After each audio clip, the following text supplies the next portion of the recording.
start, but we're going to get started, so find a seat if you haven't. Thanks for joining us today for this special session of the Salt Lake City Council.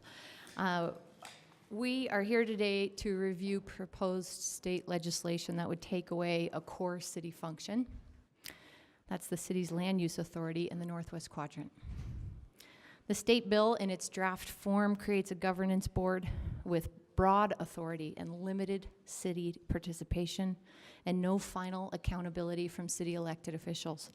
This means the officials our city residents have elected to represent them will not have any final say on critical land use decisions for more than 24,000 acres of Salt Lake City property.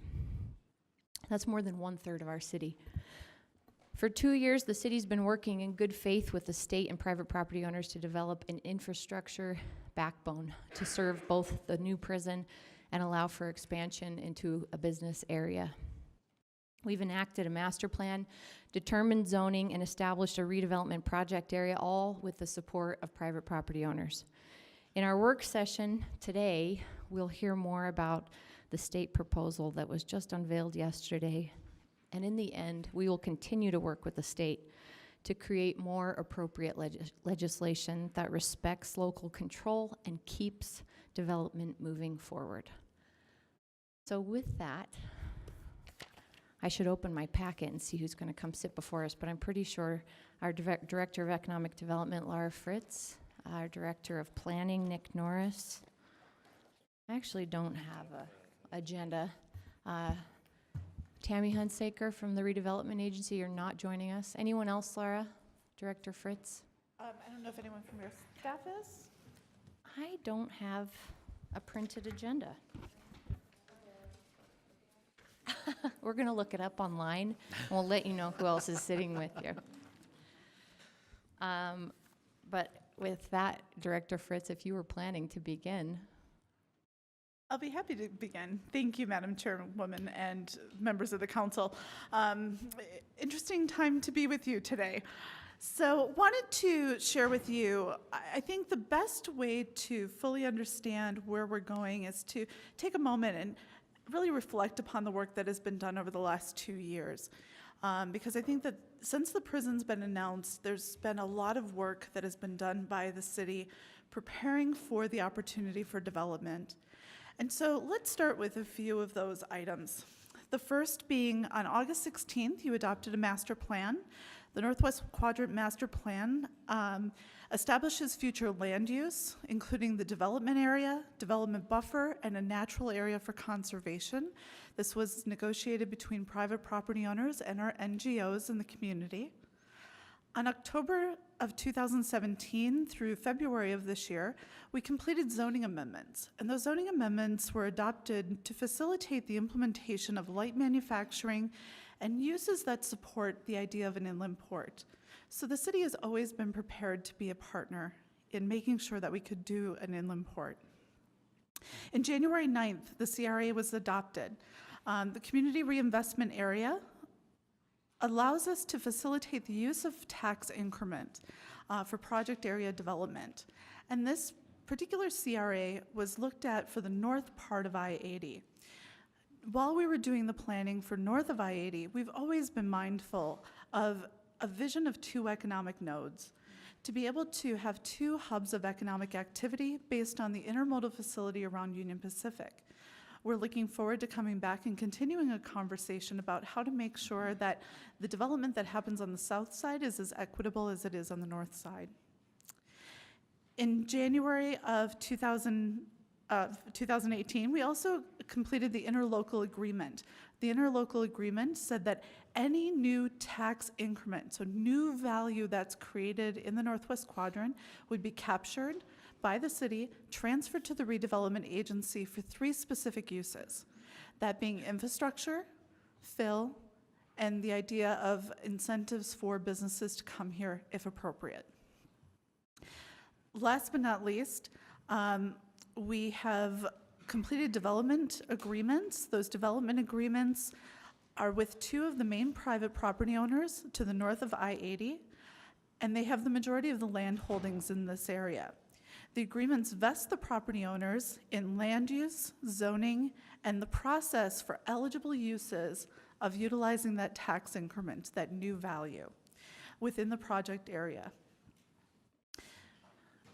But Nick kindly reminded me today that a lot more work has been done. And so Nick, do you want to talk about some of the other things that have been completed? Yeah, and I'm gonna talk about this in scope of the bill and what it means by land use, particularly the appeal authority section 4 of that code, because it does impact long-standing land use decisions that the city has made. That goes back for as long as this area has been part of the city. So the map on this up on the screen, the area in purple is the jurisdictional land identified in the bill, and gives you an idea of how extensive that is. As was mentioned, it's over a third of the total land area of the city. A large amount of that land that's been developed for decades, many of which have been subject to plan developments and development agreements. One of the important aspects of this appeal authority section is that it basically gives this port authority the ability to hear appeals of land use decisions, not just legislative land use decisions or administrative, all land use decisions. And it's important to note that in the eyes of state code, what constitutes a land use decision? We talk a lot about it being zoning, but it is more than zoning. By definition, it is, and I'll quote this definition from state code, a land use decision is a final action of a land use authority or appeal authority regarding a land use permit, land use application, or the enforcement of a land use regulation, land use permit, or development agreement. What that means is our day-to-day administration of our development codes suddenly become under the jurisdiction of this appeal authority. That's issuing building permits, that's right-of-way permits, utility connections, applying the fire code, applying the building code, subdividing land, all of these things that are essential core city functions that we have a long history of administering and implementing in this city. The other part that I left out of that is that a land use regulation also includes fees associated with a land use application. So those fees associated with building permit fees, subdivision fees, etc., can be appealed as well under this authority, which clearly has a different impact on the city than just simply, well, not just simply, but just dealing with land use regulations as well. And so those were recent changes to state code that went into effect last year that changed those definitions. And it's a really important thing to consider is that it's not just zoning that we're talking about. It is basically any activity associated with the development of land that the city currently administers. I think it's also important to note with the appeal authority in the bill that there's no real clarity on that process. Is it a de novo process, or is it a review of the record that established the land use decision? There does not appear to be any sort of public process in terms of transparency, even requiring public meetings or anything else. Under the LUDMA section of state code, the appeal authority requires those types of things, and it's well established in state law, and as a city we have followed that extensively for as long as I've been involved with planning in the city. So those are important aspects to also consider with that. And do you want to talk about some of the other issues? Sure. The Senate Bill 234, which calls for an inland port authority, outlines a governance structure. And that governance structure creates what is known as an inland port authority to oversee an inland port area. The inland port area encompasses, as Council Chairman Mendenhall so astutely shared, 1/3 of the city's total land area. And so if you think about a downtown block in Salt Lake City being 10 acres, this is 24,000 acres. So hopefully that gives you some idea. You can see it on a map, but when you think about one block downtown being 10 acres and this being 24,000, that's pretty impactful. The authority would be a separate political subdivision with a 9-member governing board. The city would have 3 seats on that board, 2 that would be appointed by the mayor, 1 of which has to be a member of the Airport Advisory Board. The second would be, or the third position would be adopted by the city council. So it calls for 2 appointed by the mayor, 1 that has to be from the Airport Advisory Board, and then 1 from the city council. By November 1st of 2018, this Port Authority must hire an executive director to manage and oversee the day-to-day operations.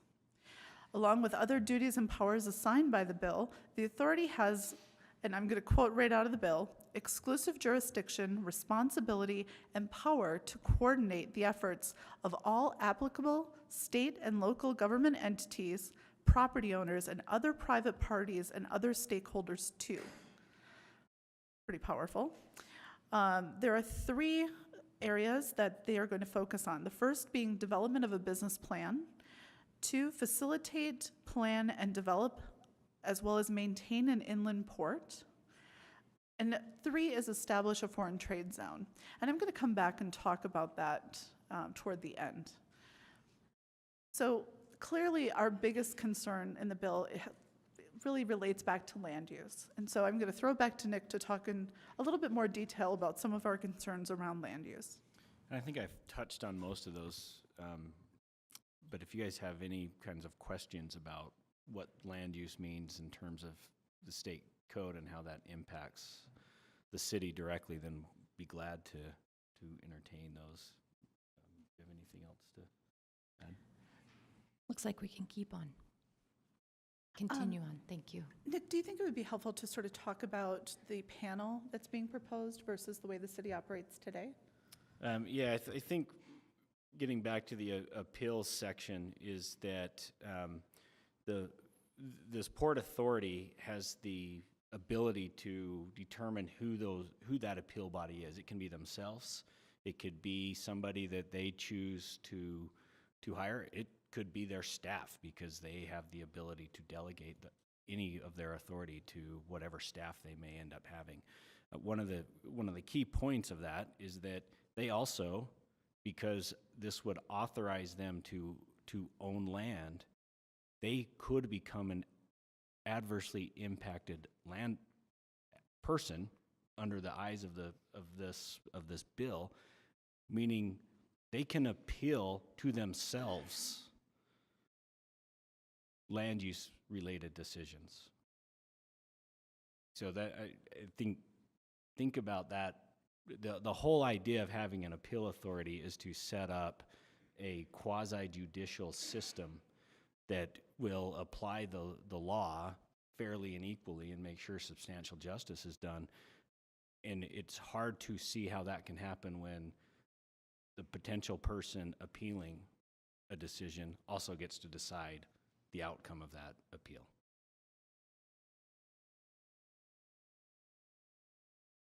But beyond land use, there's also provisions for economic development and tax increment within the bill. And the first of those, there's really 5 key points. The first being, it acknowledges the existing CRA, the Community Reinvestment Area that was adopted by the City Council and the RDA Board. So it does acknowledge that the city still has its CRA, but it mandates that the CRA, including the existing one, allocate 5% of collected increment and provide it to the authority. This has the potential of impacting the city and the RDA's contractual obligations contained within the development agreements with the private property owners that we have already adopted. Instead of working with an annual budget of 100% of the tax increment, the RDA would be working with approximately 65% after the 5% administrative, housing, and shared costs. This 5% provided to the authority is also not subject to accountability to the voters of the city. And that we think is really important to note, because now any tax increment expenditures are determined by the board of directors, which are city council elected officials.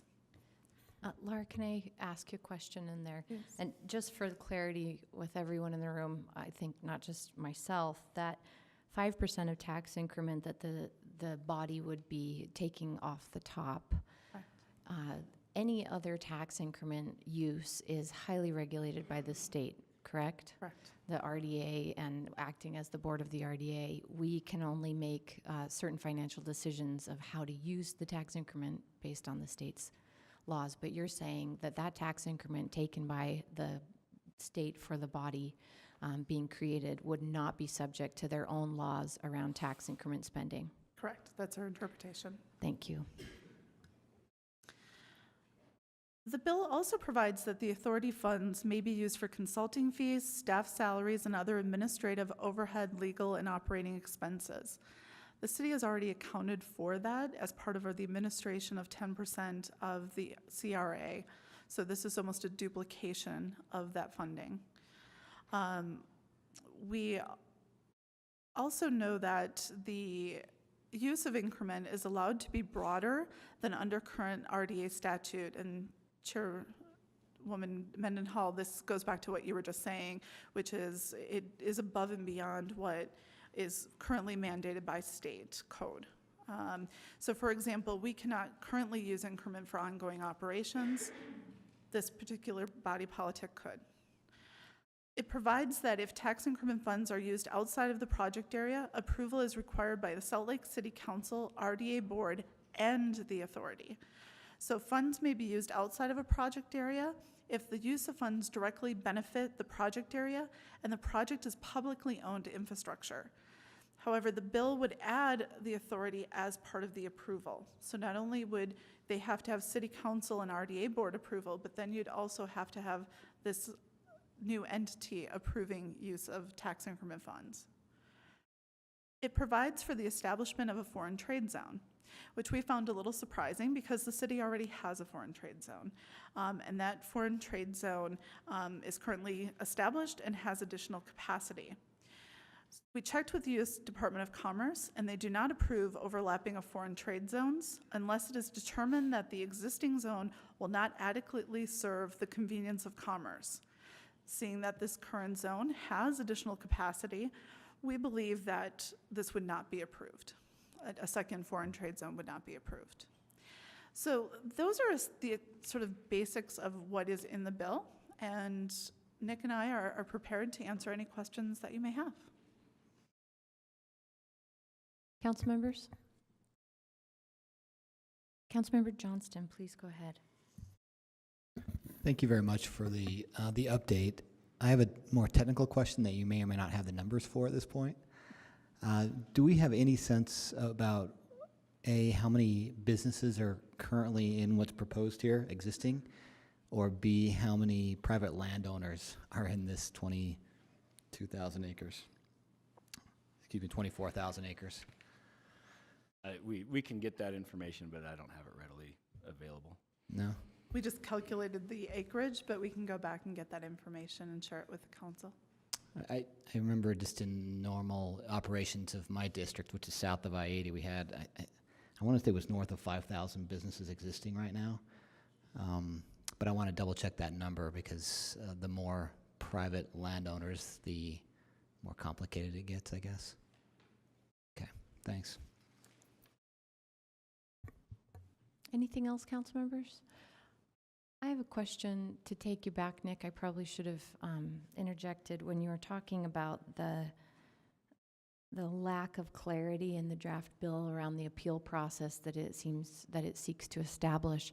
And I wondered if you could give us a scenario under the broad state land use definition of how, if yesterday, without the draft bill, applicant going through some application process with the city would be able to appeal, and what that process Sure. might look like, and then compare it to the changes that this is looking to. Yeah, so right now, any sort of land use, administrative land use decision that's made in the city can be appealed. And it's appealed, we have 3 independent hearing officers that have a legal background, particularly in land use. And they basically look at, if it's a decision of a commission, they look at that record that was part of that decision-making process. That includes public hearings, any sort of documentation that was submitted, the minutes of the meetings, all of that stuff is part of the record. And they look at that record to, one, verify that the commission didn't act illegally, and that they applied the standards, adopted standards of the city appropriately. They have 3 basically actions that they can take. They can uphold a decision. They can send the decision back to that commission if they think that the record didn't support it. And so they gives them basically a chance to clarify the basis for their decision. And they do have the authority to overturn a commission decision if they felt that the commission just simply didn't apply the standards correctly, and that there's evidence in the record to indicate otherwise. And so for the commission decisions, there's that. Appeals of... Let me pause you there. Okay. With the commission decisions, I'm thinking of one that happened in the 9th and 9th area recently, where the neighborhood didn't like the appellate decision, and they had recourse through district court. Am I correct in that path? So that Yes. if, even if the community is following along, they aren't the applicant, but they are concerned about the decisions made at the commission level and perhaps at the appellate level, there is still a judiciary path, a public path that can be taken. That's correct. So any decision made by the hearing officer can be appealed to district court. And so there is that avenue. The process is very similar when it's a staff level decision. We make administrative decisions, dozens of them every single day, when we're reviewing building permits, checking zoning, doing all of those kinds of things. Those are also subject to appeal. And so when those are appealed, they go to the appeal hearing officer. There's actually a public hearing so that public can weigh in on it. And then the process is very similar to what it is with the commission. Same, the hearing officer's decisions can also be of staff level administrative decisions can also be appealed to court. So there's a well-defined avenue for justice. Versus in this proposed bill, most of that is absent. There's no reference to the appeal process that's established under the State Land Use Management Act. There's no sort of indication of what happens with the record. What's the city's role, who may have made that administrative land use decision? What's their role in that? Are we required to give them the information? And they're not, the appeal authority isn't even required to consider information, really. There's nothing in the bill that says what they are supposed to review to make sure that a decision was just. What it does say is that it refers to that if a decision was detrimental to achieving or implementing the strategies, policies, or objectives stated in 1158-203, which are those strategies, policies, and objectives of the Inland Port Authority. So that's their standard. That's what they get to decide on.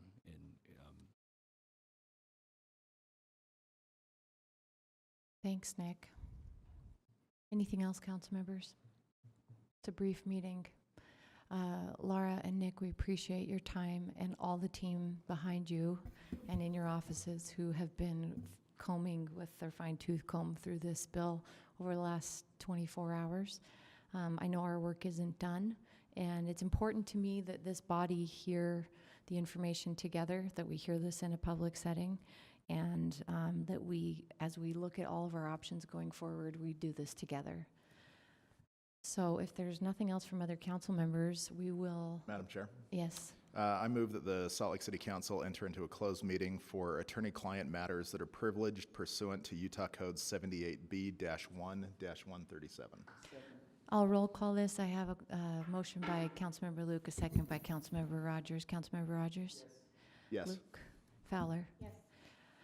Kitchen? Yes. Johnston? Yes. And I'm a yes. With that, we are resigned, and if you aren't invited to the closed session, you may be excused. Thank you very much.